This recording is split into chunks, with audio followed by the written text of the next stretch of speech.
Salut la gang de Sciences de 3, bienvenue à ce cours qui porte sur la génétique.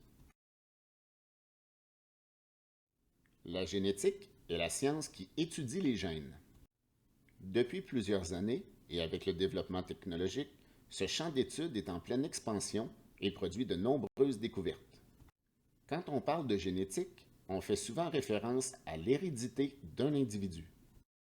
Nous allons voir l'ADN, qui constitue les chromosomes, qui sont dans le noyau des cellules.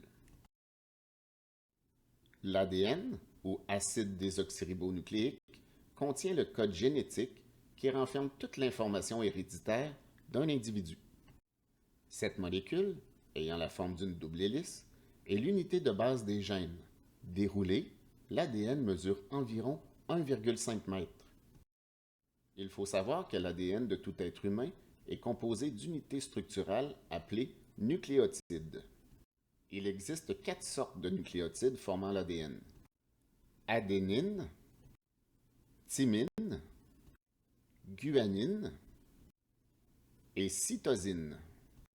Les deux brins d'ADN sont reliés entre eux par les nucléotides qui forment des paires complémentaires, l'adénine avec la thymine et la guanine avec la cytosine. Voyons maintenant les gènes. Un gène est un segment d'ADN dans lequel on retrouve une information génétique qui permet la fabrication d'une molécule particulière ou qui détermine un caractère bien précis. Il est important de savoir que chaque gène occupe une position précise dans un chromosome. Parfois, un seul gène est responsable d'une caractéristique héréditaire, alors que dans d'autres cas, plusieurs gènes sont liés à une même caractéristique. Les gènes ne font pas que déterminer l'apparence physique des individus. Ils ont également un rôle très important dans le fonctionnement des cellules. Par exemple, c'est dans les gènes que l'on retrouve les recettes pour l'élaboration des protéines. Des protéines comme des anticorps, des hormones, l'hémoglobine, la kératine ou encore les pigments de l'iris. Sachez qu'un ensemble de gènes porte le nom de génome. Voyons un gène particulier. Prenons une portion d'ADN déterminant un caractère héréditaire. Prenons une première séquence en nucléotides, c'est-à-dire un message codé. Nous obtenons une première version du caractère héréditaire. Maintenant, une deuxième séquence en nucléotides, différente de la première. Nous obtenons une deuxième version du caractère héréditaire. Nous remarquons qu'il n'y a qu'une seule paire de nucléotides complémentaires qui est différente. C'est cette simple différence qui nous donne la variabilité génétique. Par exemple ici, des yeux bruns ou des yeux bleus. Maintenant, les chromosomes. Un chromosome est formé de deux brins d'ADN reliés par le centre, ce qui donne l'apparence d'un X. Pour information, le centre d'un chromosome s'appelle le centrosome. Il est important de savoir que le nombre de chromosomes est toujours le même pour tous les individus d'une même espèce, mais il peut varier d'une espèce à l'autre.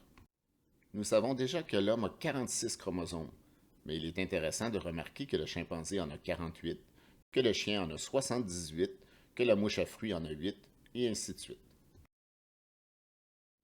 Chez la femme, toutes les paires auront la forme XX, alors que chez l'homme, la 23e paire, les chromosomes dits sexuels, aura la forme XY, où une certaine partie du matériel génétique provenant du père, le Y, permettra la différenciation sexuelle. Il faut noter cependant que toutes les autres paires chez l'homme auront la forme XX. Sachez que l'on nomme génome l'ensemble des 46 chromosomes ou 23 paires chez l'être humain. La science qui étudie le génome est la génomique. Il ne faut pas confondre le génome et le karyotype, qui est l'analyse ou la description macroscopique de l'arrangement des chromosomes. Voici donc l'arrangement des chromosomes d'une femme et d'un homme. Nous pouvons voir la différence entre les deux au niveau de la 23e paire, XX pour la femme et XY pour l'homme. La reproduction sexuée. Chez l'humain, le nombre de combinaisons possibles des chromosomes maternels et paternels dans les gamètes est de 2 puissance 23, soit 8 388 608 combinaisons possibles. Donc, une chance sur 8 millions pour l'ovule, une chance sur 8 millions pour le spermatozoïde, donc le bébé, et le résultat de une chance sur 70 millions de millions, soit une chance sur 70 billions de possibilités. Donc, malgré certaines ressemblances, chaque descendant est différent génétiquement de ses parents. La reproduction asexuée. Ce type de reproduction est présent chez les unicellulaires comme les bactéries et chez les pluricellulaires comme l'hydre ou la levure. Ici, chaque descendant est génétiquement identique à son parent. La diversité génétique. La diversité génétique, c'est la variété des gènes des individus d'une même espèce. Afin d'avoir une grande diversité génétique, il y a la reproduction sexuée au sein d'une grande population.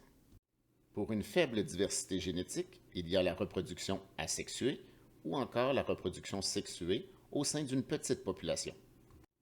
Il faut en comprendre que certaines maladies génétiques rares se propagent de façon plus importante parmi un petit groupe d'individus. Justement, voyons le cas des gènes défectueux. Les gènes peuvent parfois être défectueux et transmettre certaines maladies. On dit alors que ces maladies sont héréditaires ou génétiques. Mais heureusement, ces maladies sont transmises par des gènes récessifs, donc peu fréquentes lorsqu'il y a une grande diversité génétique. Voici la génétique en résumé. Il faut connaître ce qu'est l'ADN, ce que sont les gènes, ainsi que les chromosomes.